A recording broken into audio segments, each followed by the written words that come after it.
Então, pessoal, vamos hoje aqui começar o nosso estudo também de propriedades coligativas, né? Vamos hoje estudar, né? Como temos feito nessa playlist, né? Já estudamos pressão máxima de vapor, o que vimos um fator que deve ser levado em consideração quando consideramos as propriedades coligativas, que é o fator de Van Hoffen, né? E hoje vamos ver a primeira propriedade coligativa propriamente dita, né? Que é a tonoscopia, né? Então, olha, quando o François-Marie Raoult propôs o estudo das propriedades coligativas, ele observou o seguinte, ó, de forma geral: o efeito coligativo ele é igual à molalidade da solução. Para quem não se lembra o que é molalidade, deixa eu relembrar aqui. Então, ó, a molalidade da solução W, né, vai ser igual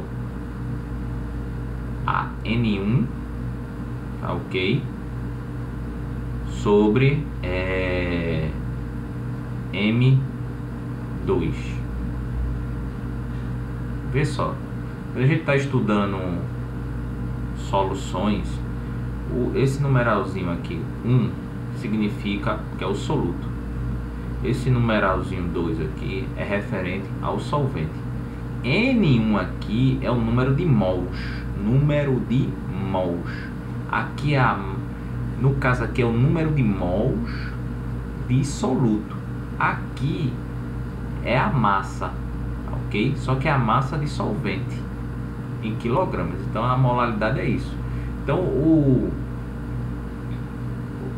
Raoult ele verificou isso, que o efeito coligativo ele é proporcional a W, ou seja, quanto maior o efeito quanto maior a molalidade, né, maior o efeito coligativo, confirmando o que a gente já vem falando há tempo, que as propriedades coligativas, a tonoscopia, a embuloscopia, a crioscopia e a pressão osmótica dependem de quê? Depende da quantidade de soluto dissolvida no solvente, tá, ok?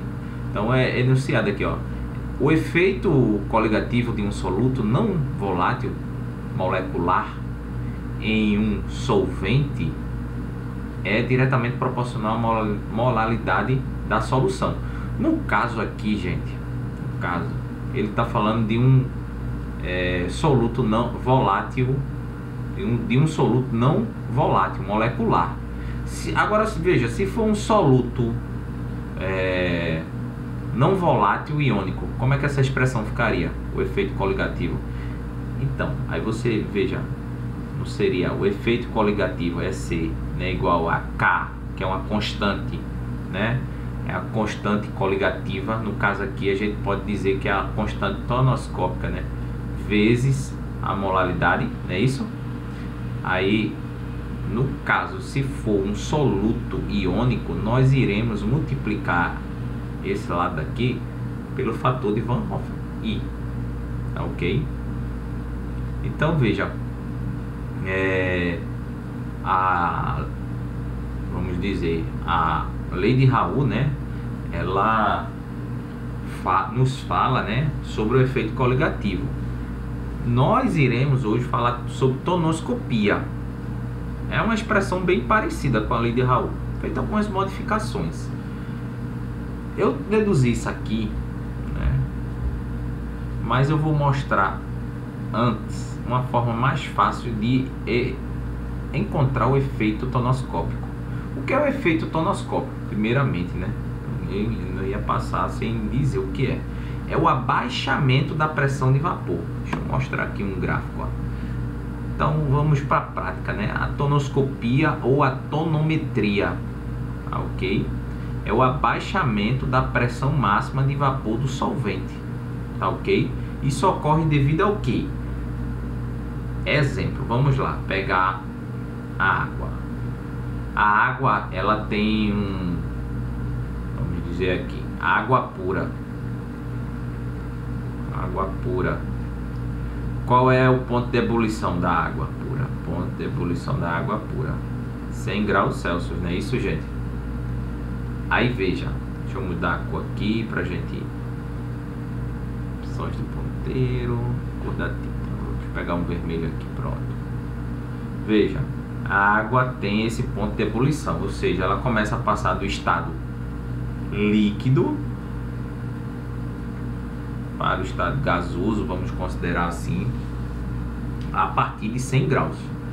Mas veja, se eu adicionar sal de cozinha aqui, NaCl, cloreto de sódio, observou-se experimentalmente, né, que o ponto de ebulição da água aumenta.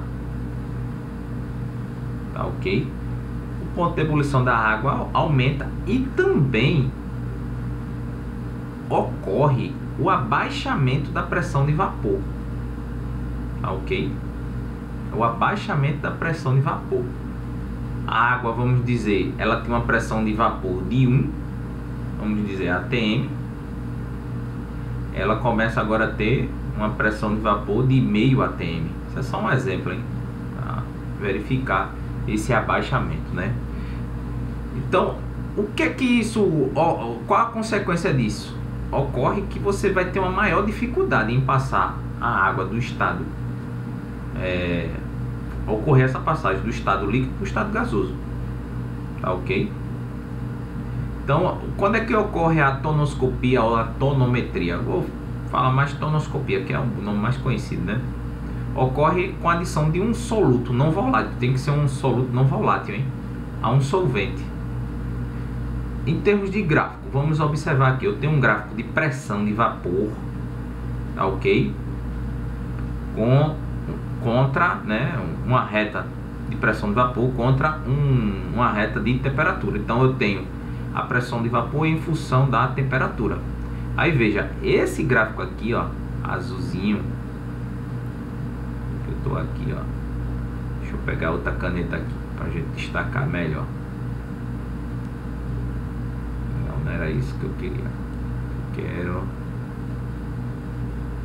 borrachar.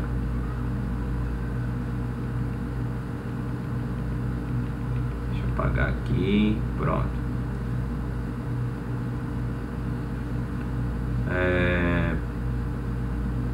Quero um marca-texto. Pronto.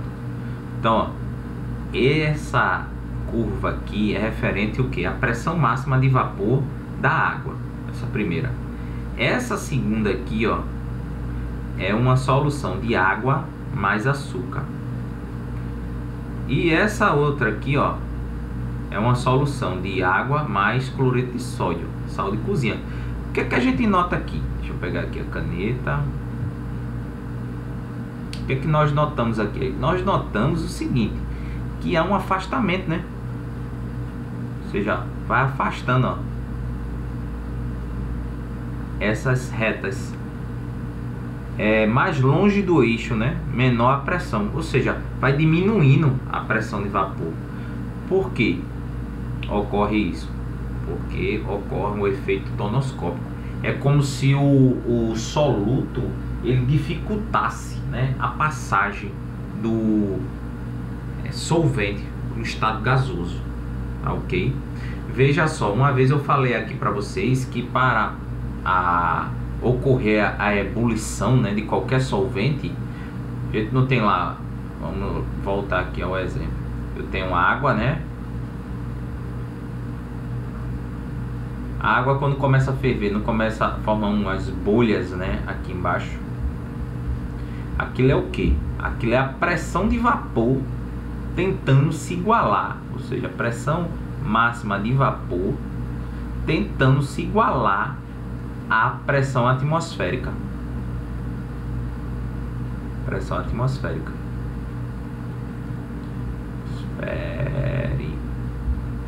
Atmosférica. Tá bem? Só vai ocorrer a passagem do estado líquido para o estado gasoso quando ocorrer a se igualar a pressão máxima de vapor com a pressão atmosférica. Como ocorreu a adição de um soluto à solução, o que é que vai ocorrer?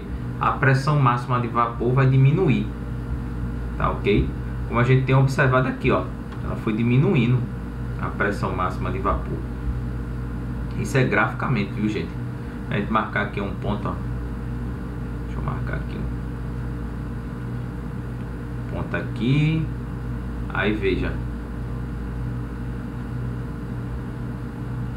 outro ponto aqui, ó. A gente foi vendo, ó, que a pressão máxima de vapor ela vai, né, ó, esses pontos aqui, ó, ela vai diminuindo conforme você vai adicionando, né, outros solutos, tá ok? Mas veja só, vamos lá. Então, assim, só pra gente ter noção do que a gente tá falando, a tonoscopia é o que?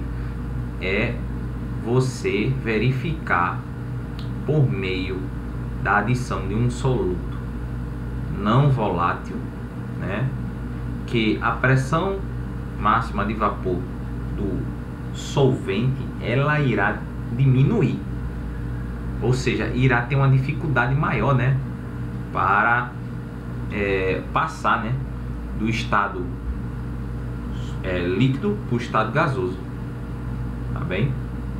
Porque lembra, né, a pressão máxima de vapor ela vai influenciar bastante nessa. Deixa eu apagar aqui uma coisa que a pressão máxima de vapor, voltando, né, ao assunto, ela influencia, né, nesse processo de passagem do estado líquido para o estado gasoso, né? Lembra lá, por exemplo, bora comparar aqui, acetona. Acetona é volátil. Naturalmente a gente já pode até dizer, ó, a pressão máxima de vapor do acetona ela é muito alta. Mas, ó, se eu adicionar um sólido à acetona, um soluto não volátil, acetona, sal de cozinha, a volatilidade do acetona pode diminuir. Por quê? Eu diminuí a pressão máxima de vapor. Então veja aqui, ó, eu tenho aqui água pura, né? Água pura. A pressão máxima de vapor dela é, ó, 100 miligramas de mercúrio. Ok? Miligramas não, milímetros de Hg, que é milímetros de mercúrio. Se eu adicionar, ó, 50 ml a água pura, né, o que é que vai ocorrer? Vai ocorrer uma solução, né? Essa solução foi verificado que a pressão máxima de vapor ela agora é 85 milímetros de mercúrio. Significa o quê?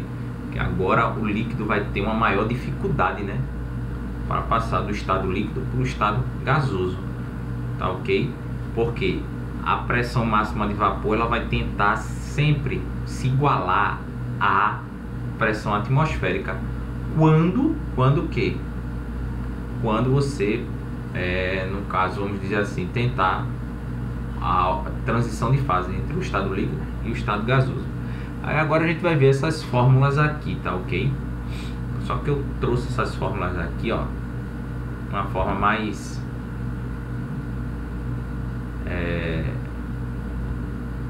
assim, mais sucinta, né? Depois a gente volta aqui, ó. Isso aqui é importante, é só para ressaltar o gráfico novamente. Ó, os cálculos tonoscópicos, né, foram propostos por François-Marie Raoult e um alemão chamado Joseph Leopold Lambert, o barão de von Ballow, que propuseram respectivamente a lei de Raoult e a lei de Ballow. Na verdade é a mesma lei, tá abordando, só a abordagem que é um pouco diferente, mas é a mesma lei. Lá, Raoult estabeleceu a diferença entre o abaixamento da pressão máxima de vapor P e a pressão máxima de vapor do solvente P2, né? Essa diferença, né, é definida como abaixamento absoluto. Então, ó, fórmula. Veja só, eu tenho uma solução, né? Essa solução ela tem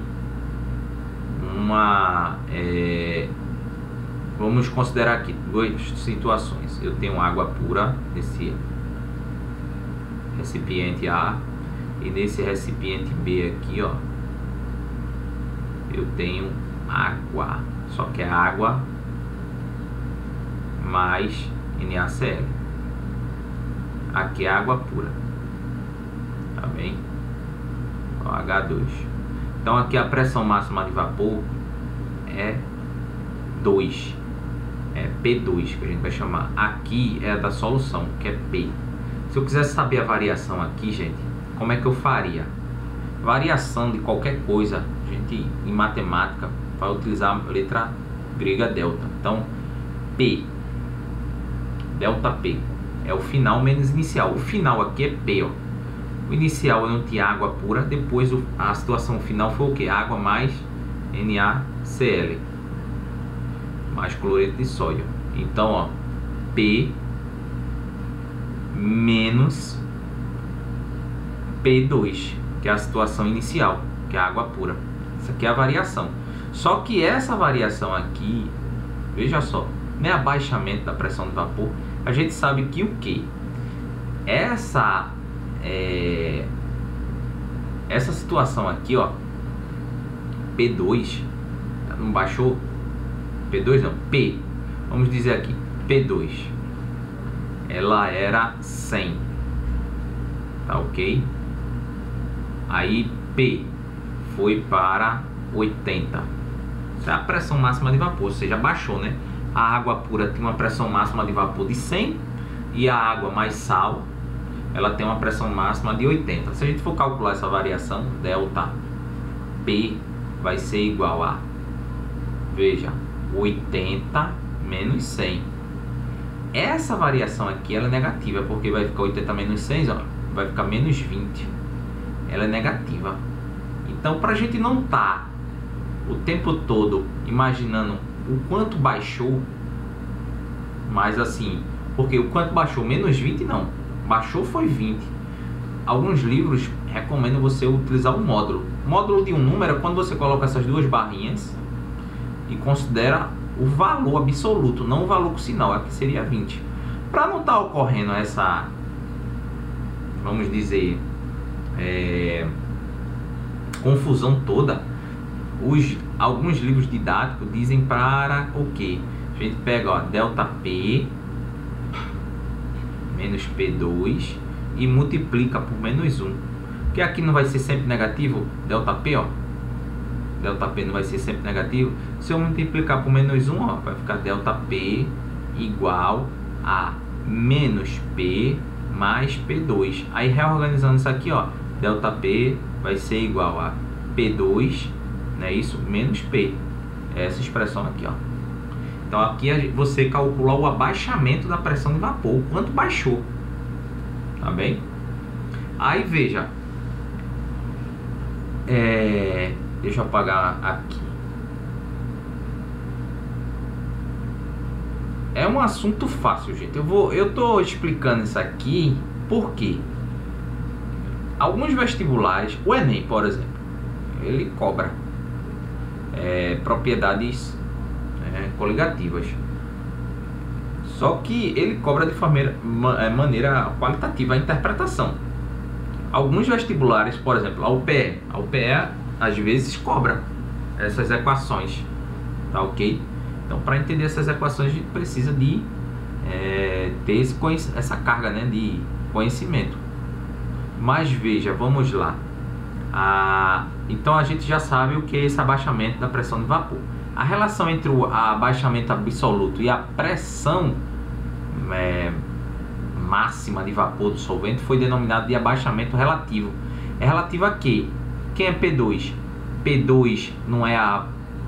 Veja, vamos por partes aqui, né? O bom é sempre fazer as coisas por partes. Então, ó, delta P é igual a P2 menos P. Quando ele fala aqui abaixamento relativo da pressão de vapor, mas relativo a quê? Quando você fala a palavra relativo, está falando relativo a quê? Ao solvente puro. Então, ó, eu posso dividir, né, essa expressão por P2, como ele fez aqui, ó. P2. Aí, ó, professor, de onde é que veio esse X1? Esse X1, gente, é a fração, né? É a fração molar do soluto. Tá ok? É a fração molar do soluto. Seria isso. Aí veja. Então, ó, esse ΔP agora vai ser igual a ΔP sobre P2 igual a X1. Ok? Não estou sendo muito rigoroso nas deduções aqui, não. Estou querendo mais enfatizar aqui, ó, que esse P2 é a pressão máxima de vapor do solvente puro, hein? Tá ok? Então, ó, e o X1 é a fração molar do soluto. Mas o que é a fração molar do soluto? É N1 sobre N, que foi que eu acabei de falar para vocês. Quando for N1, é relativo a quê? Soluto. N, quando não tiver numeração nenhuma, é relativo ao quê? Ao total. Então, ó, N1 é o número de mols do soluto sobre o número de mols total. Tá ok? Como é calculado N? É a soma do número de mols de soluto mais o número de mols de solvente. Tá ok? Aí a lei de Babo, né? Que praticamente é a mesma lei, né? Porque a lei de Raul é aquilo, né? Ó, deixa eu colocar aqui, ó. ΔP sobre P2 igual a X1. Então, ó, o Barão de von Babo, em seus estudos, descobriu que o abaixamento da pressão, o abaixamento relativo da pressão máxima de vapor, não varia com a temperatura, ok? Logicamente, né? A pressão máxima de vapor ela vai depender da pressão atmosférica. De acordo com ele, apenas o abaixamento absoluto, a pressão máxima de vapor do solvente, ok? E a pressão máxima da solução sofrem essa variação. Por meio das fórmulas de abaixamento absoluto e relativo, outras fórmulas foram deduzidas, com as quais podemos trabalhar o cálculo do efeito tonoscópico.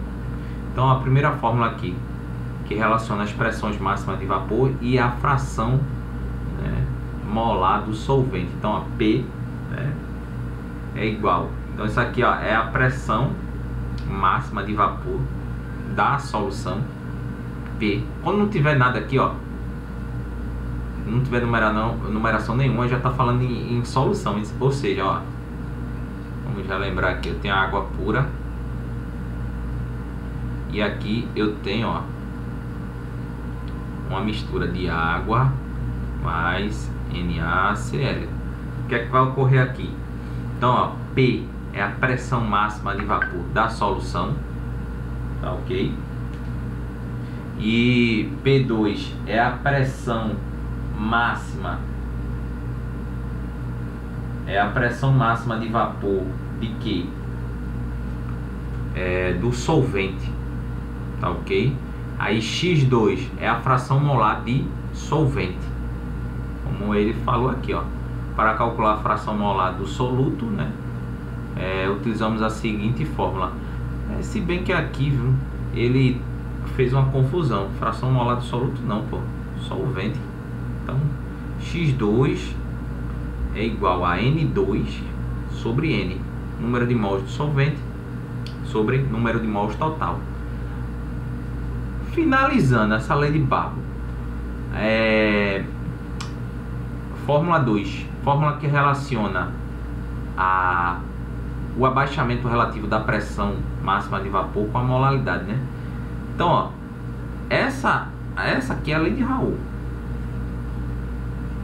tá bem? Essa aqui é a lei de Babo, que tá falando a mesma coisa, viu, gente? Se a gente for olhar mesmo no fundo, ó, o abaixamento, ou seja, o abaixamento relativo da pressão máxima de vapor do solvente puro, ele vai depender do que? Da constante tonoscópica vezes, tá bem, a molaridade, tá ok? Essa molaridade aqui que eu já expliquei o que é, né? Aí veja, a constante tonoscópica, para calcular utilizamos o que? A massa do soluto, tá ok? Dividido por 1000. Então é a massa molar, no caso. Então aqui, ó, até seria o correto aqui, né? Porque depende do livro, mas eu gosto de utilizar assim, ó.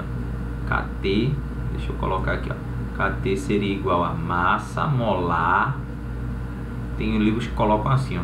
Deixa eu só, uma confusão que faz muito, né, nos livros. Ó, N é número de mols. Número de mols. M Mas só que se for M maiúsculo é massa. E se eu tiver M, é massa molar. Massa molar. É mesmo assim. Eu vou colocar aqui MM para a gente não confundir. MM2, que é a massa molar do solvente. Tá ok? Dividido por 1000.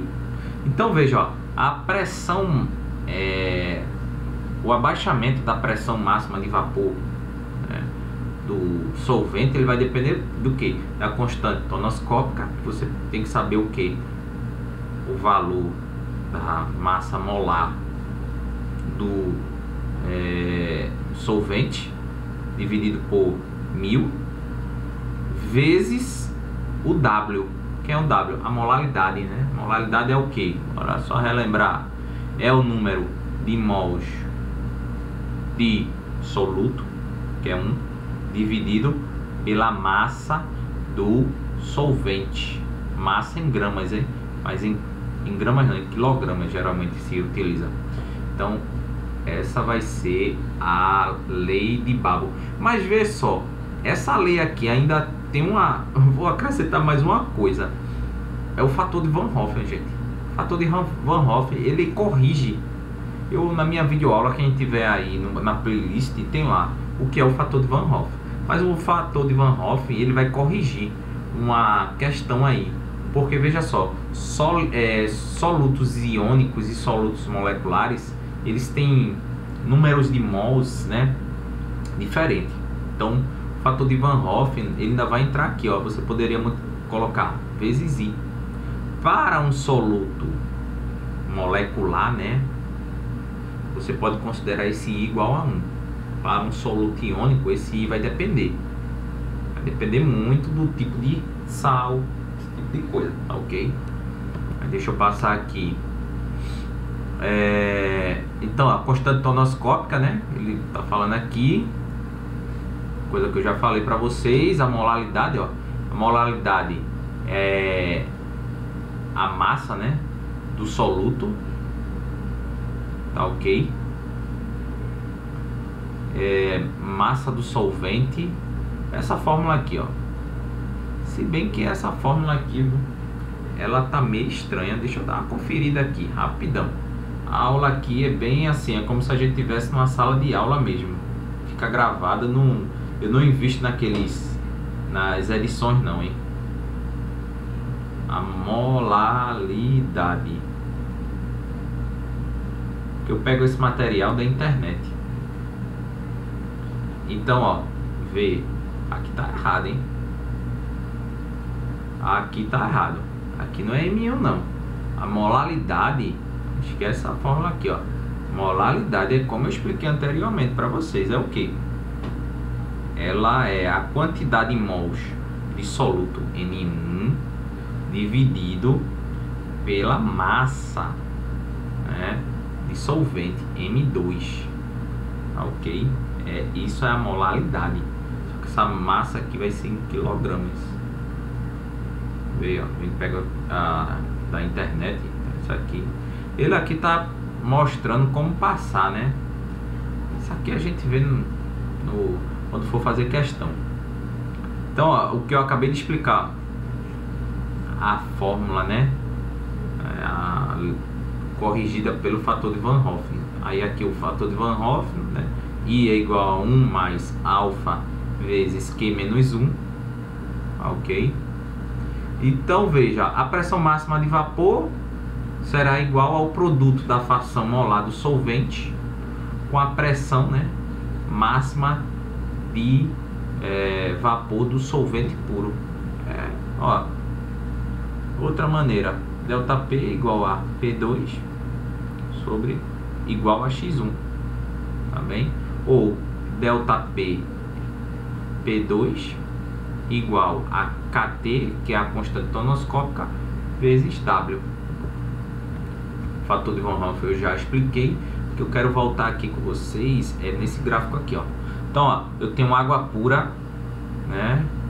Então, a água pura ela vai evaporando. Mas imagina se eu adicionar açúcar a essa água pura e mexer. Você vai ver que a quantidade de água que evaporou vai ser menor. Por quê? Porque o abaixamento da pressão máxima de vapor ocorreu, né? Então, ó, eu tenho aqui, ó, a pressão máxima de vapor em função da temperatura, tá ok? Então veja que ocorre um deslocamento, né, da pressão máxima de vapor. Esse gráfico aqui, ó, ele é referente ao que? Ele é referente ao líquido puro. Já esse outro gráfico aqui é referente à solução, ou seja, água mais açúcar. E verifica-se que há uma, vamos dizer assim, uma diminuição, né, da pressão máxima de vapor, tá ok? Ou seja, a temperatura T1, a temperatura T0 aqui, ela vai ser menor do que a temperatura final, né? Então, ocorreu um aumento de temperatura, tá ok? É aquela consequência, né? A água ferve a 100 graus, se você colocar